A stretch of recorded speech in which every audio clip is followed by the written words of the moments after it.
I can't believe it's only been a little over a week since that Nintendo Switch 2 announcement, because holy crap, man. Just the news cycle around this has been absolutely absurd. And you know what? Nintendo hasn't really done themselves any favors, okay? Like their next scheduled event, right, is, what is it, next week or something like that, where they're going to have a dedicated Mario Kart World stream where, oh, a lot more information is going to be revealed, including why the price point for Mario Kart World, which we haven't confirmed or denied, that the other leaks that are out there, the $80 price point for the digital or the $90 for the physical, we haven't officially debunked that. We've been incredibly tight-lipped about that. The only thing that has been confirmed is that, oh yeah, there's going to be a price change, and why we're doing that is going to become abundantly clear. And this is absolutely insane, right? Like they're getting roasted in every corner of the internet, but there has just been a heavy amount of ball washing for Nintendo, because holy crap, man. Like when it comes to gaming, right? Like you have your little subsects of fandom that are out there. You got your FromSoft guys that think that everything that they do, from Demon's Souls all the way through whatever recycled content they keep pushing out there with a different and updated set of big anime moves for their bosses. Okay, whatever they do is absolute brilliance. It's genius. It's 10 on 10. You got the cult of Kojima over there. But all of that pales in comparison to the people that live and die by Nintendo. I mean, it's otherworldly, right? Like they're just trotting out all of these leftist talking points that is just absolutely insane, man. Oh, these are luxury goods, okay? These are you don't need to have any of that stuff. Oh, I'd be willing to buy it. What are you, poor? You can't afford the console? You can't afford the games? Oh, I'm going to get such mileage out of Mario Kart so I can justify the higher price point, but I would only do that for certain games. What this is going to do, right? Like if you don't stand up against this stuff, okay? Because this is what I'm doing. I'm not buying a Switch at this price point. I'm not buying a Switch 2. I bought the original Switch. I have a handful of games, but I bought that, what was that? Like, I can't even pinpoint it. Boxing Day 2018 or 2019. It was something like that. Bought a bunch of games. I think I put in a couple of hours on my Switch, and I'm pretty much good on that, man. Probably a dozen hours on Mario Golf outside of that. I don't know, man. I've played a lot of Nintendo games in my time, and there has been very little innovation, even though, oh, you know what you're going to be getting out of a Nintendo game. It's going to be complete and it's going to work. Yeah, and it's basically been the same formula for all of your games for a very long time. Really tell me, okay, what are the fundamental differences between Legend of Zelda Breath of the Wild and Tears of the Kingdom? Oh, right, so totally different, you know, Legend of Zelda changes all the time, or 3D Mario or 2D Mario, okay? Mario Wonder has got a couple of different hats, but is it really fundamentally different gameplay since Super Mario World and Odyssey, a launch game for Switch? People that played it didn't really see that much of a difference between that and 3D World. And I don't even need to mention all the different remakes that they just crap out all the time. It's not to say that I don't enjoy those games, but at the same time, it's this cognitive dissonance that people have when it comes to Nintendo and the rest of the industry. You'll go out there and decry Naughty Dog, justifiably so, for re-releasing and re-releasing and re-releasing The Last of Us Parts 1, 2, well, not 3, but 1 and 2 over and over again. You'll say that there's a lack of creativity over there, but then when it comes to Nintendo, they'll go ahead and re-release. Or hell, better example, they'll sell you an upgrade token for Zelda, and you'll thank them for the opportunity to put their little Japanese balls in your mouth. It's like, what are you doing? You guys, there's no congruent standard. And this is what happens, right? Like, you accept all of this nickel and diming that's going on, because if you think they don't already have big DLC plans for Mario Kart World, if you think that they're going to come out and go, oh, the reason that we have the elevated price point is because, oh, we have all of these ideas for expansions and all of the pricing is just already baked in. You're out of your fucking mind if you think that that's going to be the case. No, what it's going to be is, oh, you just look at all the stuff that's there and it costs so much to develop us. Trust us, guys. And yeah, you know what? Mario Kart World might be a big, sprawling game full of brand new mechanics. We haven't seen fuck all of that. The only thing that I seen was just basically Mario Kart 8 Deluxe with a new paint job. Oh, but you can fly the time around. Oh, okay, cool. You took mechanics from Diddy Kong fucking Racing, a game that is over 25 years old at this point in time. Spare me of your stupidity and simpery. No. Even if these games are good, Even if these games are totally worthwhile, you are capitulating to the brand new standard that everybody else in the industry is going to go ahead and jump on the bandwagon of. If you were worried about GTA 6 costing $100, get ready for that motherfucker to cost $120 USD and whatever the appropriate charging point is going to be for the rest of the world. It's going to be absolutely insane. And that right here, it's going to have a knock-on effect because every other AAA game is going to go ahead and adopt whatever the new standard is going to be. And when you thought, if you thought it was bad right now that there's a lack of creativity, that is just iterations on old franchises that have just long outstripped any sort of creativity or innovation, all you're just going to get is stultified development because people are going to be too worried about not being able to move units because they price themselves out of the market of anybody willing to take a flyer on a new game. And oh yeah, new IPs, unless they're based on something else and they're not trying to spin it off, you can just go ahead and kiss that shit goodbye. Not happening anymore, because why would you take a risk on something that's going to cost $300+ million in order to make? You're squeezing out the middle market even more. You're just propping up indie as the only place where people can go and express their creativity, and you're making a AAA gaming space. It's just like Hollywood blockbusters, man. This is the exact same model. When you have an industry, the gaming industry, that is what, 3 times larger than all of Hollywood, you're adapting all of their worst aspects and you're applying it to your own industry. You're forcing all of the big budgets, all of the big franchise games to adopt the big AAA model where you can only get the funding from your EAs, and at one point in time you could have said Ubisoft, but you push them into the arms of Chinese companies where, yeah, they're going to go in and they're going to have their say about who works on what and who exactly you can hire to work on what. And so you're really just accelerating the collapse of the AAA industry. But no, you go ahead and say, oh, I can afford the Switch 2. You're just a brokey if you can't. So yeah, people will go ahead and bend over and grab their ankles for a $500 console that can't even outperform a base model PS4. Make that one make sense. Oh, but it's such a next gen leap because you can in handheld mode you can have the gameplay at like 144 FPS. It's gonna be so great when none of those games even approach that level. But all right, cool. Get the base model for $450, and then you got to buy another set. You got to buy another controller. You got to buy a pro controller for what? $100. You got to buy a game. That's what, $70, $80, $90 wherever you're going on that one. So you're immediately walking in at a price point in on and around $600, $700. But hey, I can afford a console that's $450. Good for you. You can make poor financial decisions. While Nintendo consoles, at least, oh god, dating back at least to the Wii, when they had pack-ins that were absolutely free. Wii Sports, okay, Wii Sports was right there. There was also, what was it, Nintendo Land or something like that was on the Wii U. And the Switch also had something as well, but this time around for the Switch 2, you get a tutorial game that's going to show you around and it's going to explain everything that the new console can do, and you have the luxury of paying Nintendo $10 for that. I beg your pardon. Nintendo explains why it's not a free console pack-in. Oh, okay, cool. Let's see some of this justification, just this atrocious marketing. Just when you thought Superman had the worst marketing for a major project coming out in 2025, Nintendo goes, "Hold my Wiimote."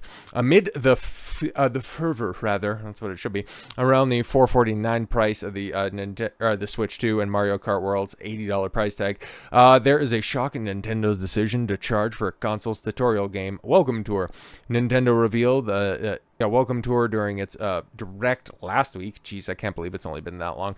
It's a game set to launch alongside Switch 2 in June and offers a guided tour of the console itself. Switch 2, a Welcome Tour, is described as a virtual exhibition per Nintendo, though through tech demos, mini games, and other interactions, players will get to know the new system inside and out in ways they may never have known about otherwise. Yeah, exactly. It's kind of like what the big old manuals used to be. Okay, it used to be lovingly crafted little companion pieces that you used to get in all of your games, and now you can just pay for a digital walkthrough. It's like, oh, okay, cool. Like even the PS5 came with Astrobot, for Christ's sakes. But anyways, Nintendo Direct showed footage of a small player avatar exploring a supersized Switch 2. Yeah, you can see a little bit of it right there, but IGN can now confirm that the Nintendo Switch 2 Welcome Tour costs $10 and is a digital-only product. That's significantly cheaper than other Switch 2 games. Oh, see, even they're trying to ball wash here. Jesus. But IGN has already reported that the complaints, yes, from some Nintendo fans that Welcome Tour costs money at all.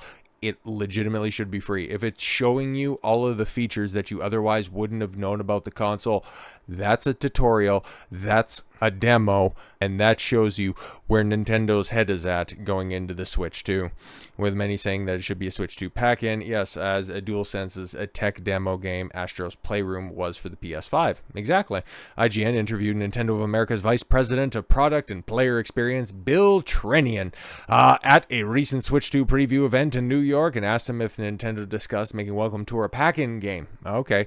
And why the company made the decision to price it as a separate digital product, because we like money. Trinian, whatever, man, said that there's more to Welcome Tour than it appears based on the showing during the Nintendo Direct and even during recent hands-on opportunities that the media had access to. Right. Based on what's actually in the game, Nintendo decided $10 is not an exorbitant price. Oh, okay, cool. Yeah, so is it normally what we would just pack in with the console to explore the different features that are there? Yeah, but we could charge you $10, so we're going to. It's an interesting product. We're actually getting ready today. We're going to do this. We're going to be doing some Nintendo Treehouse Live segments and covering a lot of games in detail. That's one of them. And I think people will be able to see through Treehouse Live probably a little bit more, maybe, than you were able to see on the show floor. Yeah, those Treehouse Lives that ended up getting ratioed in the chat of everybody saying drop the price, because you might be able to just segment it off as a small but vocal minority of Nintendo fans are not exactly pleased with the pricing. No, it's a lot more than just a couple of people voicing their displeasure. And as we also recently touched on, the pre-orders just getting delayed because, Orange Man bad, and he charging tariffs. But it's so funny as well, because for people saying that, the elevated price is all due because of Trump. There was another interview, I think it might be referenced in here, the pricing of the games or the console. Yeah, that was done irrespective of the tariffs. So trying to blame Trump on Nintendo price hikes, that shit ain't gonna work. Nintendo postpones Switch 2 pre-orders in Canada after the US delay. Nintendo has indefinitely postponed Switch 2 pre-orders in Canada in an effort to align availability with the United States. More details about the Switch 2 were revealed on, April 2nd, including the launch date and when pre-orders would go live. And then they said, yeah, you can go ahead and pre-order it. We just don't know how much it costs. In our direct, we'll just go ahead and leak out that information, not confirm it, not deny it, but you can go ahead and pre-order it on the 9th. Oh, wait, later date. Pre-orders for the Nintendo Switch 2 in Canada will not start on April 9th in order to align with the timing of pre-orders determined in the United States, said a spokesperson for Nintendo of Canada. Much like the U.S. pre-orders delay, Nintendo of Canada confirmed that the June 5th launch date for the Switch 2 has not been affected by this change, which is leading a lot of people, myself included. If you take a look at yesterday's video, I just think that they're just really weighing up this backlash, because it's been a minute. It's probably been since about the Wii U since Nintendo's felt this level of heat. And honestly, if they're just upfront and honest with their customer base, okay, they're upfront and honest with their fans about everything that they fumbled on from, the game cartridges, yes, continue to taste bad as a way to prevent young children from accidentally swallowing them, and not putting the entire game on the cart, telling us about battery life, okay, explaining why the analog sticks on the Joy-Cons didn't get an upgrade. Oh yeah, that's another thing as well. So stick drift is still going to be an issue going on over a decade at this point in time. They have fumbled every opportunity to clear this stuff up, but maybe they will. Maybe they will with their Mario Kart World specific Treehouse event. But like it was said before, okay, they aren't anticipating any delays. June 5th, okay, this thing is going to be in people's hands, which I still don't doubt. Like, this is going to be a huge launch. I don't know if it's going to be as big as the original Switch, but it's going to be a monumental day for sure, okay? It's going to be one of the biggest console releases in history. It's just the long-term and knock-on effect for Nintendo, because honestly, their announced game lineup, it's a bunch of stuff that you can get on other consoles and other platforms at a reduced price, because a lot of it is old, and the first-party offerings that they have right there, I don't really know if that's moving the needle for people. I don't think you're going to be getting the hardcore Dark Souls crowd to pick up such a shoddy piece of hardware in order to play one game. I'm not entirely sure, man. Unless this thing is like Bloodborne levels of addictive, you're not getting one game to move a console to a big, very passionate, okay, can't dispute that, very passionate fan base. But yes, Nintendo has already shipped some Switch 2 inventory to the United States in an attempt to, potentially avoid the tariffs, whatever ends up shaking out on that one, because even at time of recording, what's going on right now with China is kind of crazy. How that affects everything else, not entirely sure. Hell, there's very few people that are actually giving you an accurate assessment of what is going on both sides of the aisle. I, for one, like I've said before, big Trump guy, okay? This is a little bit of a tangent, but don't worry, it'll work in on this one, okay? But the tariffs, I mean, taxing your own people in order to get back at your enemies, it's kind of like that Nelson Mandela quote, right? Where spite is like drinking poison and hoping your enemies die. It's very stupid. It's very reductive. And the way that, Trump lionized William McKinley, okay, is my favorite president. He made the country rich via tariffs. Okay, tariffs, the most beautiful word in the English language. He also didn't have to deal with income tax. He also didn't have to deal with all of these other nominal fees. If you had tariffs, if you just simply had a tax at the point of purchase, that's one thing. But now you're just taxing people 3, 4, 5 times over for the ability to engage in capitalism. Yeah, I don't like that shit. And I especially don't like the way that people are spinning this stuff. It's just like Nintendo fans, but honestly, shit like this is just as fucking poisonous. And this is the way that I'm going to work this in right here, because holy Christ, man. Just seeing, okay, because it's so parallel of one another. I talked about this before as well. It's just the way that people gave up on the gaming industry. Conservatives gave up on the gaming industry is why we are in the positions we are right now. And the fact that they're just sticking their head in the sands at the point in time where the guy that they stumped for so very long is actively hurting his voter base, actively injuring his constituents. Like I said, I'm a big Trump guy. If he holds the line on this tariff situation, if he gets to the bottom of it, it's going to be a big feather in his cap. But you can't discount the amount of pressure that is getting put on the American people. And if you're trying to leverage that against China, they're number one in the world when it comes to treating their own constituents poorly. So why do you think that they would even have a modicum of sympathy for your average American? So to see simpfluencers like this shit, okay, yeah, when Biden moves into office, panic, the market is collapsing. Yeah, when Trump is in office, losses make you stronger, bro. And I mean, like, that's not even being hyperbolic. Let's play a little bit of this. Losing money costs you nothing. This is just the reality of life. You're gonna, like, were you young and dumb? How much money did you lose? Everyone loses money. Everyone loses money. It costs you nothing. In fact, it builds quite a bit of character. In fact, you learn a lot of lessons, actually, by. Yeah, it builds a lot of character to just be broke, okay? Yeah, hey, man, there were so many people that came out the other side of the financial crisis in 2018, right? Like, okay, you'll be fine. It'll be great. Everybody's got to go through this shit. Oh, put a little hair on your chest. It'll just give you some character to go ahead and get taxed, to get punished for simply being a law-abiding citizen. It makes a lot of sense, right? It's bloody Black Monday. Holy moly. The Kamala crash is here. Kamala needs to get in front of a camera today. People are losing their homes today. People are losing their fortunes today. People are losing their futures today. Right? Yeah, no. So what's good for the goose is apparently not good for the gander, because when the stock market falls off, I don't even know exactly what point in time this was, whenever the stock market was taking a shit during the Biden-Harris regime. But no, it's the end of the world out there. But no, just because the guy that we like is in charge, no, it's totally fine, bro. You could just suck it up, just be a man, go out there and wife up one of these hoes, and everything will just be fine. Just recite your favorite Bible verses, and then just hi ho, it's off to the salt mines we go. Fucking tards, man. It's the same type of energy we're seeing out of Nintendo simps out here. Okay? Nintendo has already shipped a supply of Switch 2 units to the United States months ahead of the system going on sale. That is according to Nintendo of America President Doug Bowser, who said on CNBC Monday that Nintendo had time to build up the inventory of the next-gen portable gaming system on a global basis, and that many have already landed, including some in the United States. We really do hope that we can meet demand. That remains to be seen. That certainly is our goal. The original Switch remained hard to find for quite a bit after it launched in the spring of 2017.